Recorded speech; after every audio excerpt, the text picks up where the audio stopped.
All right, I just wanted to see how long I could hold my breath after jogging for a long time. That was 15 seconds. I'll show you a couple things first. I got my treadmill over here, just a floor one, and I've been running for an hour and 15 minutes, almost exactly. And it says 7.5 miles. All right, let me turn it off now. If I turn it off, it doesn't log. Anyways, so just on a whim, I decided to do my sommelier studying and start it and finish it however long I ran. And this thing is 350 pages. So just to give you a skim of what it looks like, it's not actually 350 pages. That's taking too long, but that's about 40% of it. But up until page, what is it? Let's see, 263. There's actually 263 pages of studying. The rest of this is just deductive tasting things and then the answers to quizzes. So I'm going to talk about this sommelier thing. Let me pull up my online thing first. So on a whim, I decided I want to try and get a level 1 sommelier. Let me log in here. So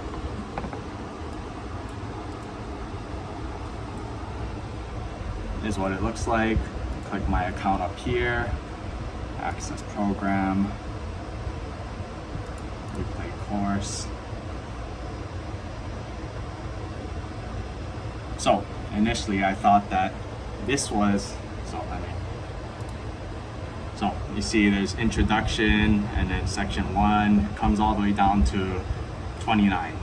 So I thought that that was what you're supposed to study. And within each of these sections, let's say Alsace, there's a video. This one's 28 minutes, and then there's a little quiz afterwards. So pretty straightforward, right? And if you look over here, from the second one, it already starts going into the videos and stuff. Hidden in here in the introduction in the resources, and it says, please read carefully over here. So I read that one more importantly than I read this. But you see this thing, and there's a bunch of different things to download. Hidden in this little one right here, it says workbook. And that workbook is this 350 page thing. So I thought, watch all the videos, take all the quizzes. I did that.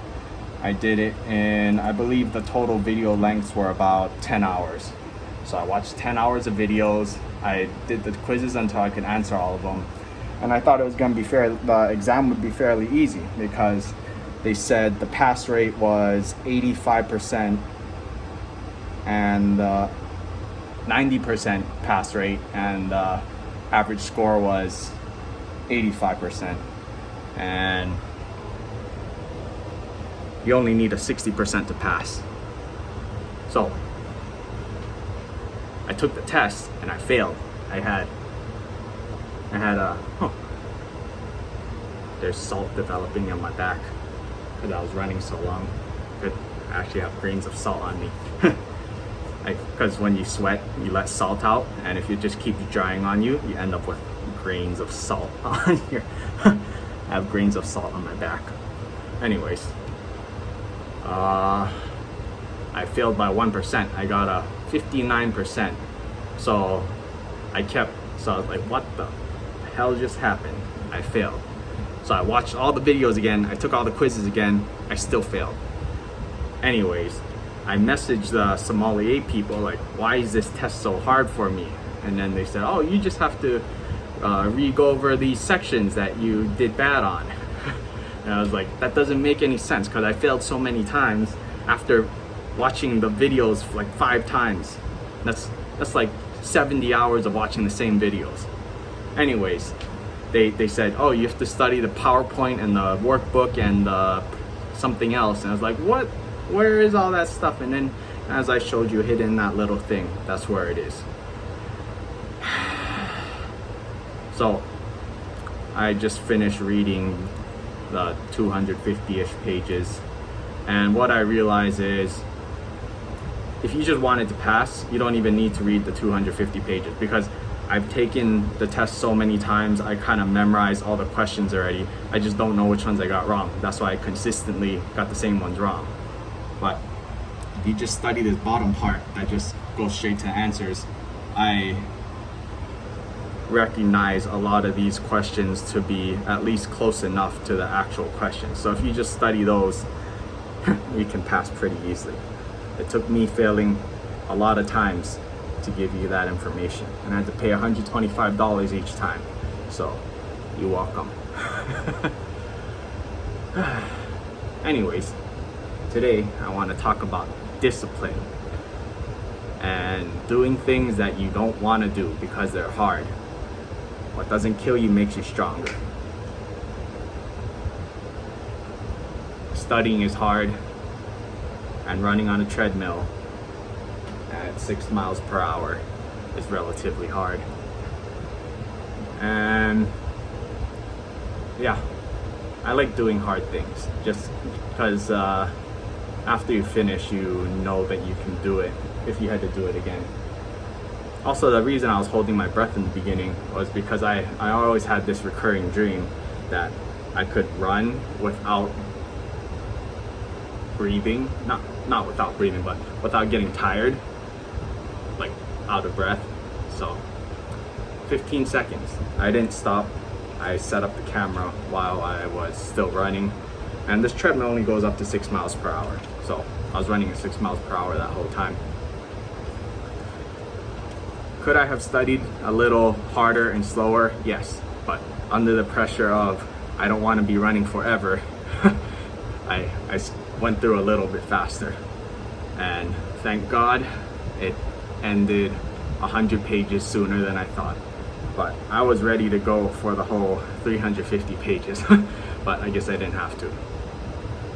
So June 3rd, I haven't even drank water yet. I was running non-stop for that 7.5 miles.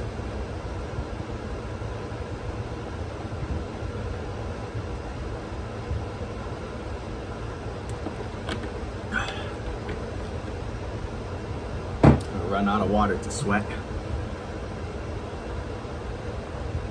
So June 3rd, 2.5 months ago, I set a goal. I was 200 pounds and I wanted to lose 10 pounds a month.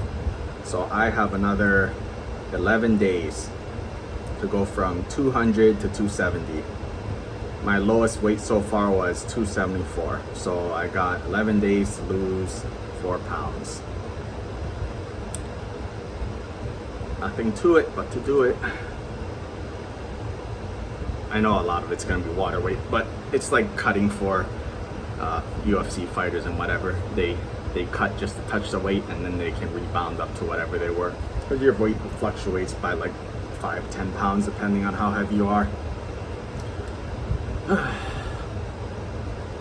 Well, I'm waiting for the master sommeliers to open up the test for me again, so I can pay another $125 and hopefully finally pass. Because after reading all of this stuff, I can pretty much point out which questions I saw and I know I answered wrong. For example, foie gras pairs with sauternes. I kept answering oysters, but that's one I will get right now. So something that works for me is writing things down, and I've shown this on other videos before, but here's my paper. March 16, 200 pounds, June 16, 170. And I don't see any reason why I don't hit my mark on that. So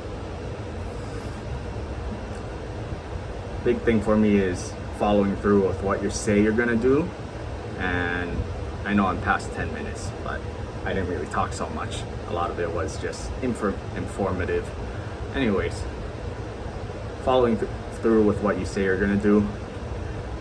One thing is telling yourself you're gonna do something, and then there's telling other people that you're gonna do something.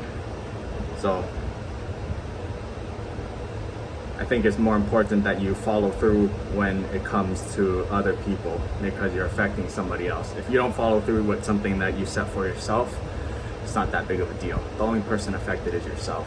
So if you make promises, keep them. And it's the same for things like showing up on time. If you say you're gonna come to a meeting with somebody, not that this happened anytime recently, but if you're supposed to meet somebody one-on-one at a certain time, that's both people agreeing to meet at that certain time. If one person is late by 10 minutes, it means that person doesn't respect the time of the other person, because that's 10 minutes of that other person's time that is being wasted. And I have very little tolerance for wasting my time, because to me, my time is the most expensive thing. It's worth a lot of dollars. So, oh, I'm still thirsty. We'll make this like a 15-minute video, since half of the video is me drinking water.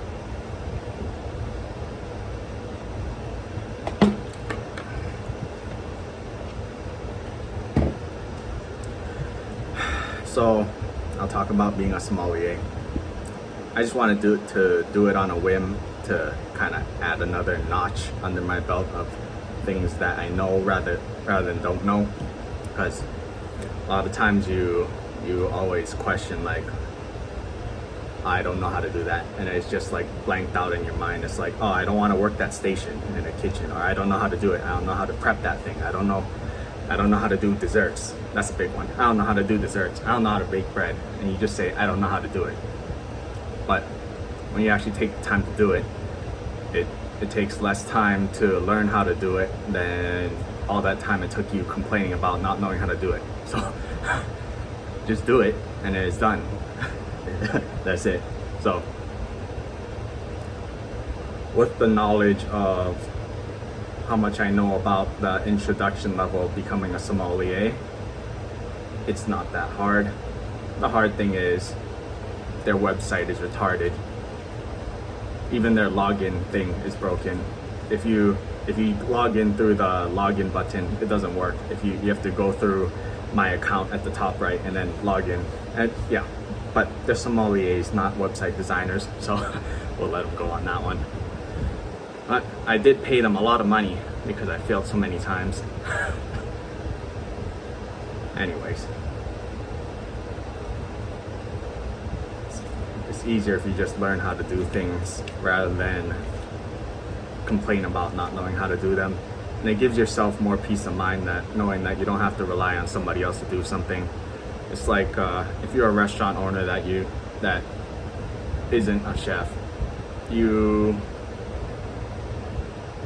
always worry, like, oh, what if my chef quits on me? Then I don't have any chefs, and I gotta rely on the sous chefs to do this and do that, and it's not good for your sleep if you can't do that. But if you can do every job, and you don't have to be the owner, but if you can do, the more you can do, the less fear you have about what could happen, because you know you can do it. Like if you're the chef and another chef quits, you know you can do it. You've done it before.